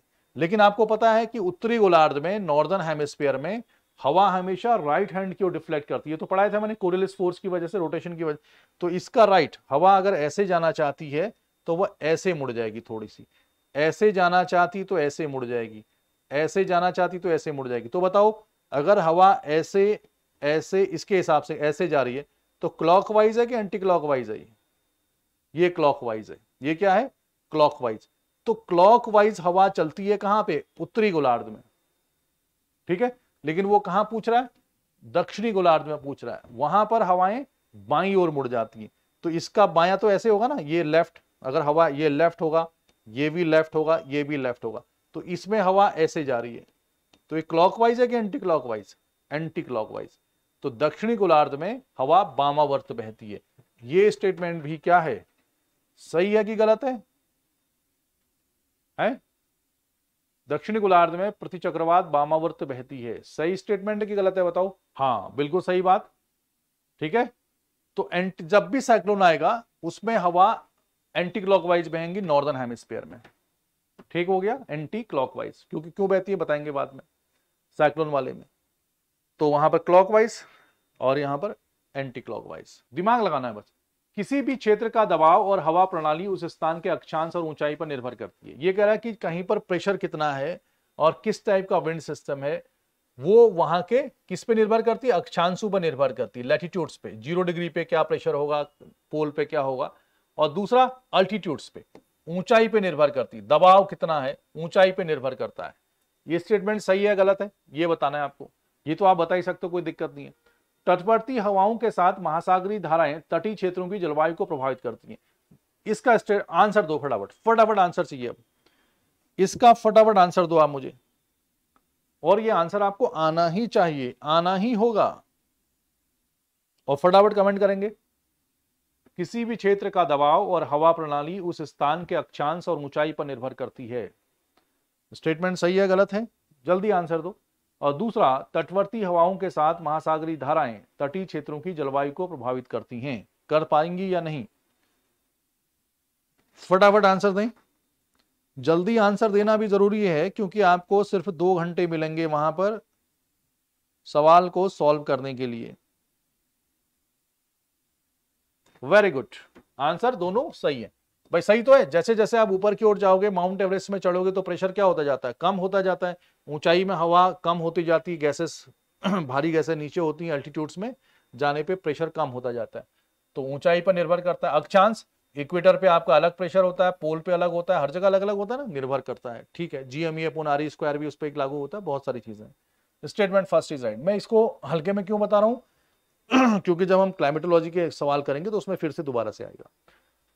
तटवर्ती क्षेत्रों के साथ साथ बिल्कुल करती है। जैसे मैंने कहा कि जो गल्फ स्ट्रीम है या फिर दूसरी गर्म जलधाराएं हैं तो वो समुद्र के तट को जमने नहीं देती हैं। मैंने कल भी पढ़ाया था आपसे कि जो तटीय क्षेत्र होते हैं वो समुद्री जलधाराओं की वजह से बहुत ज्यादा प्रभावित होते हैं। कुछ जलधाराएं बारिश करती हैं, कुछ जलधाराएं बारिश कम करती हैं, डेजर्ट का निर्माण करती हैं, ठंडी जलधाराएं जैसे, है ना, पढ़ा था थोड़ी देर पहले।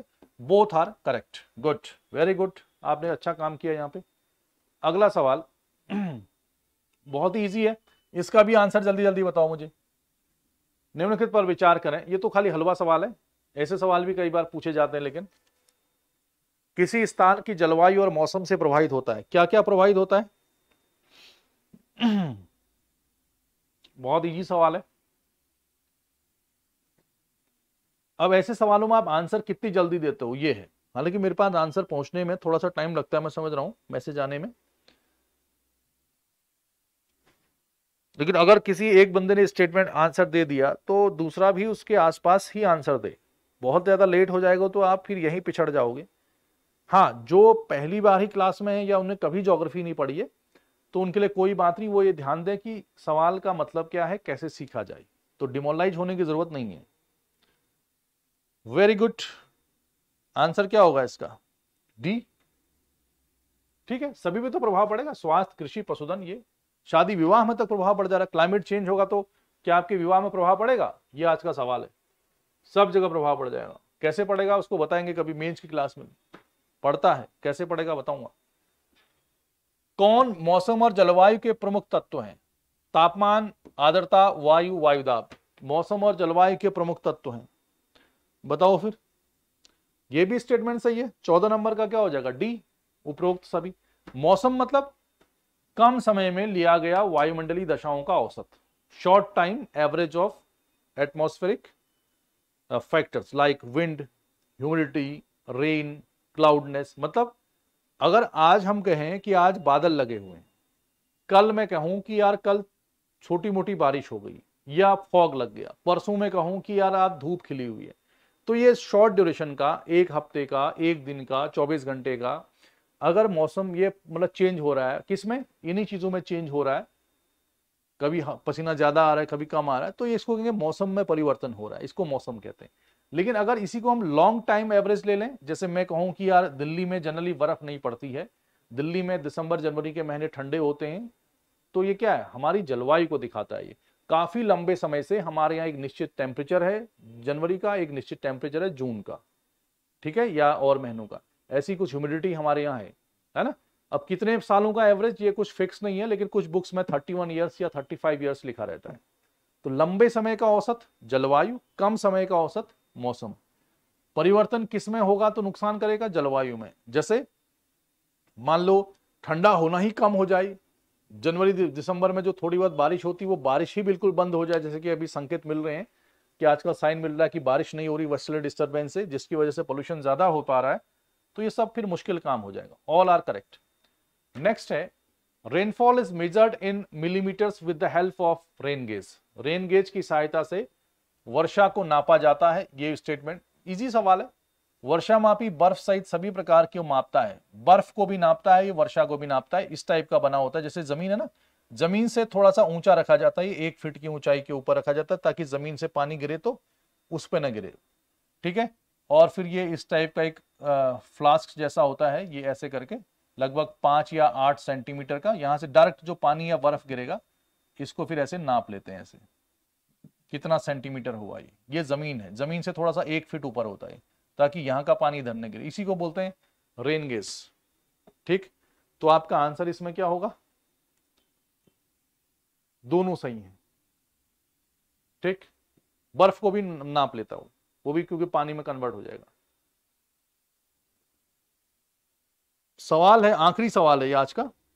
समशीतोष्ण, समशीतोष्ण मतलब ट्रॉपिकल से थोड़ा सा हटके लगभग 30-35 डिग्री अक्षांशों में चक्रवातों और प्रतिचक्रवातों के निर्माण में दबाव परिवर्तन बहुत तेजी से होते हैं। In temperate latitudes pressure changes are very rapid in the formation of cyclones and anticyclones. दूसरा है वायुदाब मापी विभिन्न अक्षांशों पर गुरुत्वाकर्षण बल से प्रभावित नहीं होते हैं। जो बैरोमीटर मतलब वायुदाब मापी मतलब जो जिसमें हम वायुदाब को नापते हैं उसमें गुरुत्वाकर्षण बल का कोई प्रभाव नहीं पड़ता है। क्या ऐसा स्टेटमेंट है। दूसरा, aneroid barometer doesn't use any liquid. जैसे हम कहते हैं ना, जैसे हम कहते हैं बैरोमीटर में हम एयर प्रेशर को नापते हैं तो उसमें हम मर्क्यूरी यानी पारा इस्तेमाल करते हैं, यानी पारा क्या है, एक लिक्विड को इस्तेमाल करते हैं नॉर्मली जो बैरोमीटर्स होते हैं। लेकिन एक बैरोमीटर ऐसा होता है जिसको हम निद्रव वायुदाब मापी कहते हैं। निद्रव मतलब जिसमें कोई द्रव नहीं है, जैसे एनरॉइड कहते हैं उसको। तो मुझे लगता है कि तीसरा स्टेटमेंट तो सही लग ही रहा आपको, ठीक है। Barometer is not affected by the gravitational forces. मैंने अभी अभी कहा था इक्वेटर पे जब आप जाते हो तो वहां का वायुदाब अलग है, पोल का वायुदाब अलग है, G_ME/RE²। तो जहां पर भी G का मान ज्यादा होगा वायुदाब वहां पे क्या होगा, ज्यादा होगा कि नहीं होगा, तो प्रभावित नहीं होता है। ऐसा कैसे हो सकता है कि गुरुत्वाकर्षण से कोई चीज प्रभावित ना हो, यही तो सबसे बड़ा बवाल है। नहीं तो अभी आप स्वर्गलोक ना चले गए होते उड़ के, देख के आते ऊपर कैसा हो रहा है, वहां पे प्रभाव पड़ता है। ये स्टेटमेंट गलत हो जाएगा। तो ये बिल्कुल सही है, ये गलत है। और दबाव में परिवर्तन होता है, ठीक है। तो आंसर क्या है इसका, थर्ड सही है। तो थर्ड सही है, सेकंड गलत है, तो आप समझ लो आंसर इज सी, ठीक। ये आपको मैं नहीं पढ़ाया था इसलिए मैंने जल्दी बता दिया। अब ये कल से ना हम लोग अब सीधे सीधे आएंगे किस पे, क्लाइमेटोलॉजी में, जलवायु विज्ञान में हम आएंगे, तो फिर आपका और ज्यादा सही हो जाएगा। तो इसलिए मैंने ये बहुत ज्यादा इसमें डेप्थ नहीं पढ़ाई इसकी कि साइक्लोन्स में क्या होता है, एंटी साइक्लोन्स में क्या होता है, थोड़ा थोड़ा बता दिया था आपको आम आदमी की लैंग्वेज में। जब भी हम चक्रवातों की बात करते हैं तो क्या है, हमारे दिमाग में तूफानी मौसम आता है, सब कुछ तो रह गया बस आपका परफ्यूम रह गया, नहीं सब कुछ तो उड़ गया बस आपका परफ्यूम रह गया, ये सवाल वो आता है ना, हेडेक आता है वो। तो सवाल आ सकता है कि साइक्लोन्स के आने पे क्या चीज रह जाती है, तो आंसर क्या है, परफ्यूम, और पता नहीं कौन सा था। तो ये दिमाग में आपके आता है। तो भाई मौसम खराब हो जाएगा, तेज हवाएं चलेंगी तो उसको हम साइक्लोन कहेंगे। एंटी साइक्लोन मतलब उसका उल्टा, साफ हवा, साफ आसमान, स्टेबल विंड्स, ज्यादा तेजी से नहीं, तो हवा एक में नीचे बैठेगी एंटी साइक्लोन, एक में ऊपर उठेगी साइक्लोन, ठीक है भाई। तो आज के लिए फिलहाल